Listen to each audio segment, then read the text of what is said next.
It all started innocently enough, as these things often do. My husband Peter and I had been married for nearly a decade, and life had settled into a comfortable routine. Peter's nephew Jacob had just graduated from college and was looking for a job. Since he was trying to save money, Peter suggested he stay with us for a few weeks while he figured out his next move. I didn't think much of it at the time. After all, Jacob had always been the quiet one at family gatherings, polite but distant. He was just a kid when I first met him, and even now, in his mid-20s, he still had that boyish charm. At first, having Jacob around the house didn't disrupt things much. He was respectful, stayed out of our way, and spent most of his time applying for jobs. I would occasionally bump into him in the kitchen or while he was lounging in the living room, but our interactions were brief. I was busy with my own life, managing my work, keeping the house in order, and maintaining my marriage.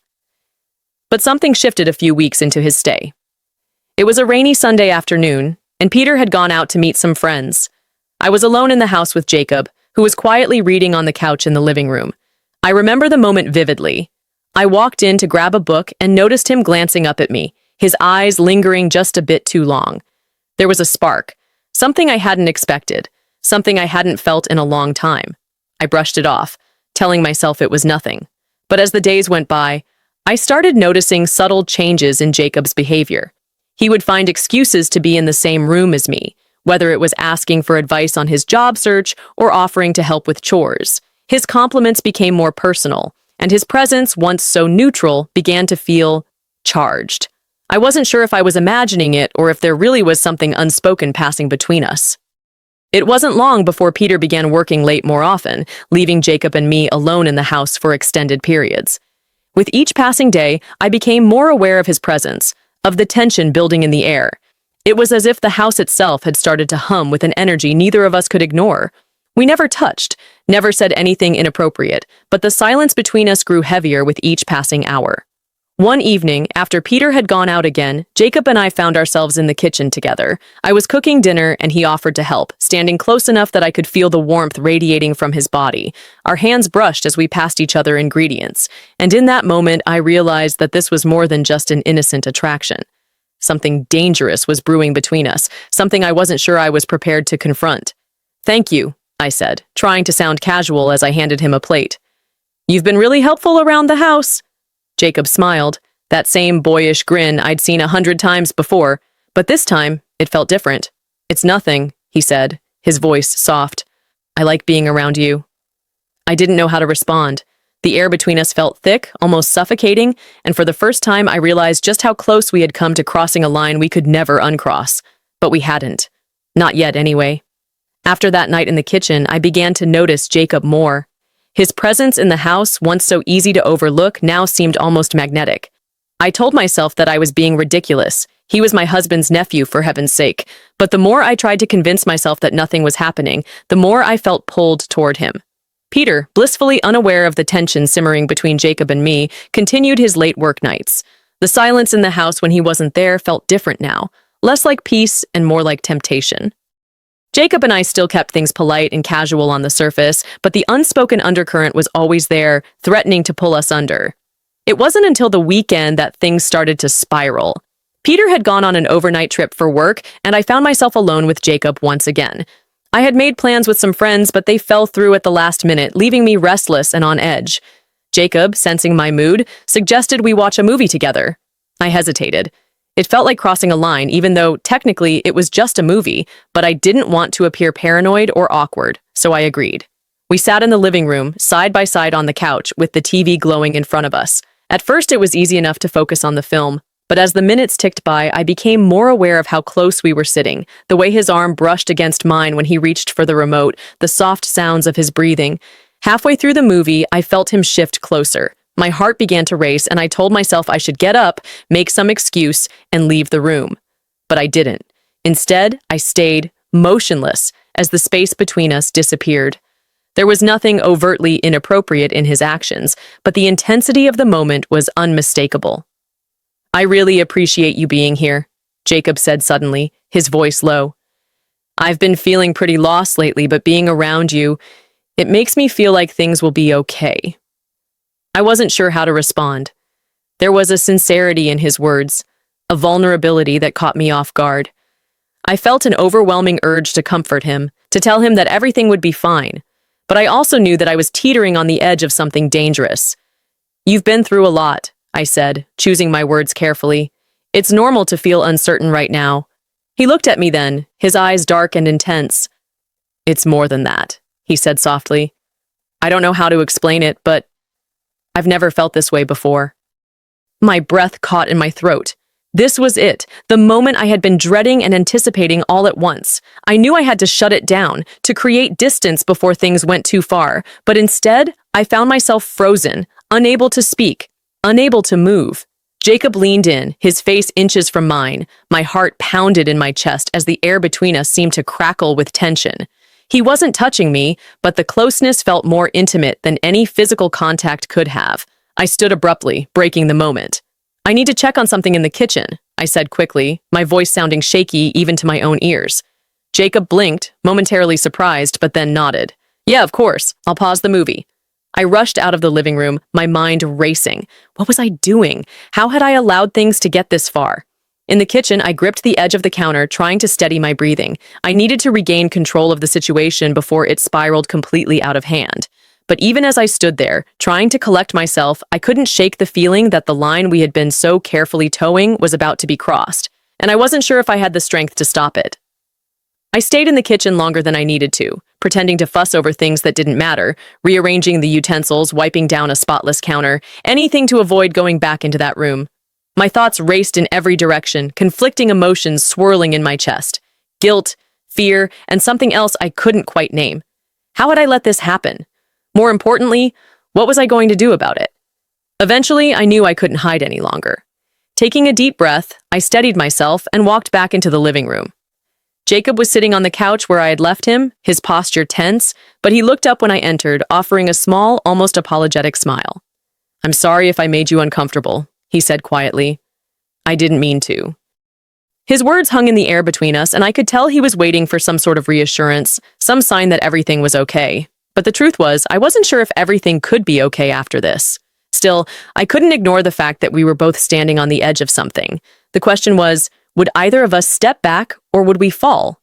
I think we need to be careful," I finally said, choosing my words carefully. "We're both in a difficult place right now, and it's easy to confuse things." Jacob looked down at his hands, his expression unreadable.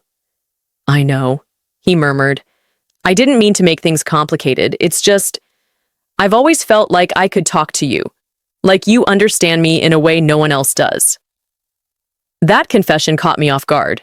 I hadn't realized how deep his feelings ran, and the weight of his words stirred something inside me.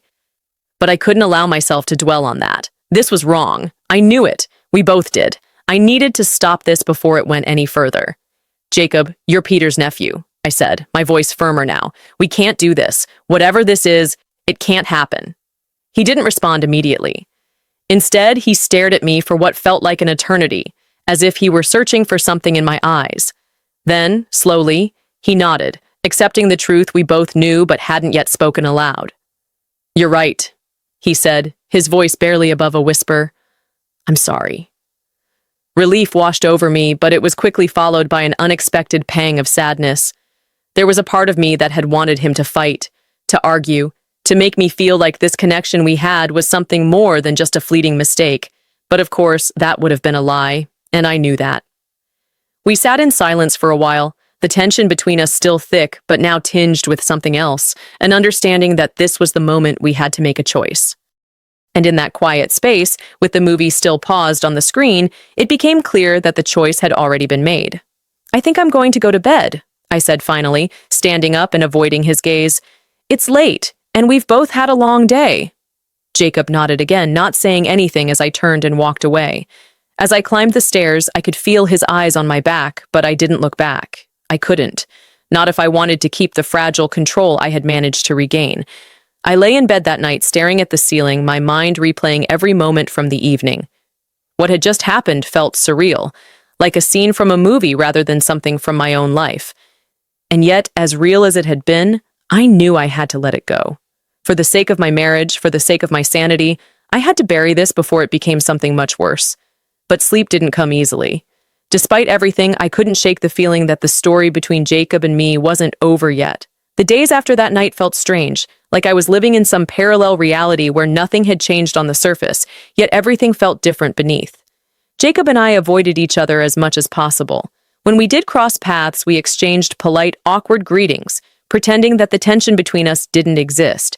But it was always there, just under the surface, like a silent storm waiting to break. Peter returned from his trip the next day, blissfully unaware of what had transpired in his absence. He slipped back into our normal routine as though nothing had changed. And in some ways, nothing had. But in others, everything had shifted. Jacob, for his part, seemed quieter than usual. He spent most of his time out of the house, either at job interviews or at a nearby coffee shop where he worked on his resume. Part of me was relieved by the distance. It gave me time to breathe, to reflect on what had nearly happened. But another part of me, the part I didn't want to acknowledge, missed him, missed the intensity of what we had shared, even if it had never crossed the line into something physical. A few days later, I found myself alone in the house again. Peter was working late and Jacob had gone out, or so I thought. I was sitting in the living room, lost in thought, when I heard the front door quietly click shut. My heart skipped a beat. Jacob was back. I didn't know what I expected or what I wanted. All I knew was that I wasn't ready for another confrontation. Not so soon. I was about to slip upstairs when Jacob appeared in the doorway, his expression unreadable. "We need to talk," he said, his voice low but firm. I nodded, my stomach twisting in knots. I knew this conversation was inevitable, but I had been hoping to avoid it a little longer. Jacob walked into the living room, sitting on the edge of the couch as if he didn't quite belong there. I sat across from him, keeping a safe distance. The silence between us stretched, thick with unspoken words. "I've been thinking a lot about what happened," Jacob finally said, breaking the quiet. "And I think I need to leave." The words hit me like a punch. I hadn't expected him to say that. Leave? Where would he go? Was this because of me? "I don't want you to feel like you have to go," I said quickly, my voice catching. "You're family, Jacob. You don't have to leave because of what almost happened." He finished my sentence for me, his eyes locking onto mine. "We both know it's the right thing. I can't stay here pretending everything's fine when it's not. I've made things complicated for you, and I need to take responsibility for that." His words were mature, thoughtful, and they made my chest tighten with a mix of guilt and something else, something I didn't want to name. He was right, of course. His presence in the house had become a ticking time bomb, and we both knew that sooner or later something would give. The only way to defuse it was for one of us to leave. "You're not responsible for everything," I said softly. "We both played a part in this." Jacob shook his head. "Maybe, but I'm the one who made things harder for you. Peter trusts me, and I let that trust down." Hearing Peter's name was like a cold splash of water, a reminder of the man who had no idea what had been brewing under his own roof. The shame of it all hit me hard, and I knew, deep down, that Jacob was doing the right thing.